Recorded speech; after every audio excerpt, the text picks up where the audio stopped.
mendengar nama Raja Harun al-Rasyid, tentunya tak lepas dengan cerita Abu Nawas. Sebab raja yang alim ini seringkali berusaha memperdayai Abu Nawas. Namun usahanya selalu gagal akibat kecerdikan daripada Abu Nawas. Kisah-kisah inilah yang seringkali mengundang gelak tawa. Tapi siapa yang sangka, ternyata Raja Harun al-Rasyid mempunyai seorang putra. Putranya adalah seorang pemuda yang alim. Dia memilih meninggalkan istana dan hidup menjadi rakyat jelata. Oleh sebab itulah namanya tak pernah disebut di setiap kisah-kisahnya Abu Nawas. Di dalam kitab Ghuraba min al-Mu'minin karya ulama besar bernama Imam al-Ajuri, diceritakan suatu saat Abdullah bin Faraj sedang membutuhkan seorang kuli untuk bekerja di rumahnya. Abdullah pun bergegas menuju ke pasar mencari kuli yang bersedia membantunya. Setelah berkeliling di pasar, matanya tertuju pada seorang remaja berkulit kuning langsat yang tangannya membawa bungkusan besar. Bajunya berupa jubah yang terbuat dari kain berbahan bulu domba kasar. Pemuda itu tampak duduk sendirian di belakang pasar. Abdullah lalu menghampiri pemuda tersebut dan bertanya, "Maukah kamu bekerja untukku?" Pemuda itu menjawab, "Iya, saya mau." "Berapa upah yang kamu inginkan?" tanya Abdullah. "7 danik," jawab si pemuda itu kembali. "Baiklah, saya setuju," balas Abdullah. Pemuda itu lalu berkata, "Tapi ada syaratnya, Tuan." Abdullah bin Faraj bertanya, "Apa syaratnya?" "Syaratnya adalah jika datang waktu duhur dan asar, izinkan saya berhenti sebentar untuk menunaikan sholat," jelas si pemuda. Keduanya pun sepakat. Kemudian pemuda itu diajak ke rumah Abdullah bin Faraj. Setibanya di rumah Abdullah, pemuda itu diperintahkan untuk memindahkan barang-barang dari satu tempat ke tempat yang lain. Ia bekerja penuh dengan semangat tanpa ada sepatah kata pun yang terucap. Saat tiba waktu duhur, pemuda itu langsung menghentikan pekerjaannya. "Wahai Tuan, waktu duhur sudah tiba. Saya akan berhenti sebentar untuk menunaikan sholat," ucap si pemuda kepada Abdullah bin Faraj. "Silahkan saja," balas Abdullah. Setelah selesai sholat duhur, pemuda itu kembali meneruskan pekerjaannya. Seperti biasa, ia bekerja dengan semangat tanpa ada kata yang terucap. Setelah tiba waktu asar, si pemuda kembali meminta izin untuk sholat asar. Ia pun bergegas menunaikan sholat asar dan kembali bekerja hingga menjelang maghrib. Kemudian Abdullah bin Faraj memberikan upah sesuai kesepakatan. Setelah mendapatkan upah, pemuda itu pun langsung pamit pulang. Beberapa hari kemudian, Abdullah bin Faraj membutuhkan tenaga kuli lagi.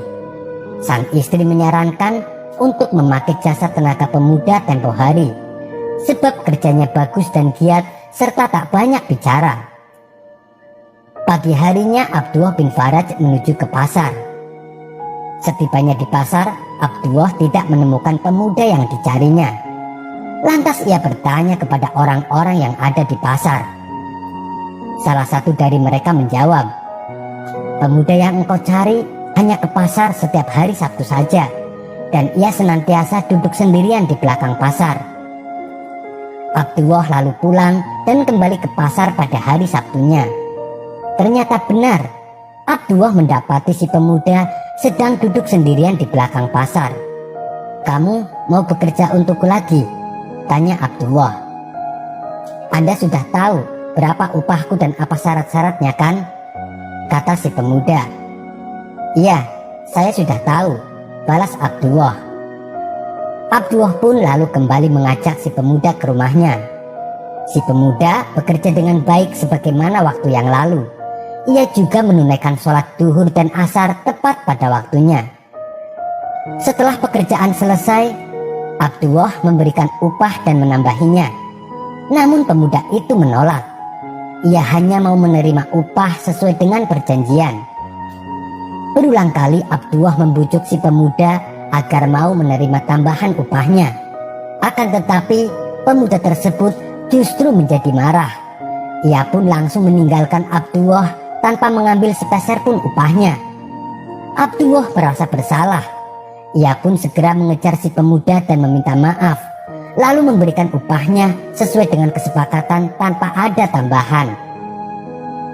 Beberapa minggu kemudian, Abdullah kembali pergi ke pasar pada hari Sabtu. Ia mencari pemuda tersebut untuk menawari pekerjaan di rumahnya. Namun pemuda yang dicarinya tidak ia jumpai. Bukankah ini hari Sabtu? Kenapa pemuda itu tidak ada di pasar? Ucap Abdullah dalam hati. Ia pun lalu bertanya kepada orang-orang di pasar. Tapi sebagian dari mereka tidak ada yang tahu. Lalu ada seseorang yang memberitahu kepada Abdullah bin Faraj kalau pemuda yang ia cari sedang sakit. Abdullah bin Faraj lantas bertanya kepada orang tersebut, "Apakah Anda tahu kenapa pemuda itu bekerja hanya pada hari Sabtu?" Orang tersebut menjawab, "Setiap hari ia gunakan waktunya untuk mempelajari ilmu agama, kecuali hari Sabtu. Hari Sabtu pemuda itu menggunakan waktunya untuk bekerja, dan ia hanya mau menerima upah 7 danik untuk biaya hidupnya selama 7 hari." Mendengar penjelasan orang tersebut, Abdullah bin Faraj semakin penasaran dengan sosok si pemuda. "Beritahu aku, di mana rumahnya?" pinta Abdullah. Orang tersebut lalu menunjukkan lokasi rumahnya. Abdullah bin Faraj pun bergegas menuju rumah si pemuda. Ternyata si pemuda tinggal di gubuk kecil dengan seorang wanita tua. Abdullah lalu masuk ke rumah itu untuk menengok si pemuda. Tampaklah si pemuda sedang terbaring lemah dengan batu bata sebagai bantalnya. Abdullah pun menjadi iba. Ia lalu berkata kepada si pemuda, "Apakah engkau butuh bantuan?" Pemuda itu menjawab dengan suara lemah, "Iya, kalau tidak merepotkan Tuan." "Tidak, insya Allah tidak merepotkanku," balas Abdullah. Pemuda itu kemudian berkata, "Apabila aku mati nanti, jualah jubah bulu kambingku, dan uang hasil penjualan gunakanlah untuk membeli kain kafan. Tapi sebelum engkau menjual jubahku, bukalah sakunya, karena di dalamnya ada sebuah cincin. Setelah aku mati nanti, perlihatkan cincin itu kepada Raja Harun al-Rasyid. Bila ia melihatnya, ia pasti akan memanggilmu. Lalu berikanlah cincin itu kepada Raja Harun al-Rasyid." Abdullah pun menyanggupi permintaan pemuda itu. Setelah si pemuda wafat, Abdullah bin Faraj pergi ke kota Baghdad untuk menemui Raja Harun al-Rasyid. Setibanya di kota Baghdad, Abdullah bin Faraj melihat rombongan kerajaan sedang melintasi jalan kota. Ia lalu mencari posisi agar terlihat oleh Baginda Raja. Ketika Baginda Raja dan para pengawal melintas tepat di depannya, Abdullah bin Faraj langsung berteriak, "Wahai Amirul Mukminin, saya punya titipan untuk Anda." Abdullah bin Faraj lalu menunjukkan cincin si pemuda itu kepada Baginda Raja. Melihat cincin yang dibawanya, Baginda Raja memerintahkan pengawal untuk mengajak Abdullah bin Faraj ikut bersamanya ke istana.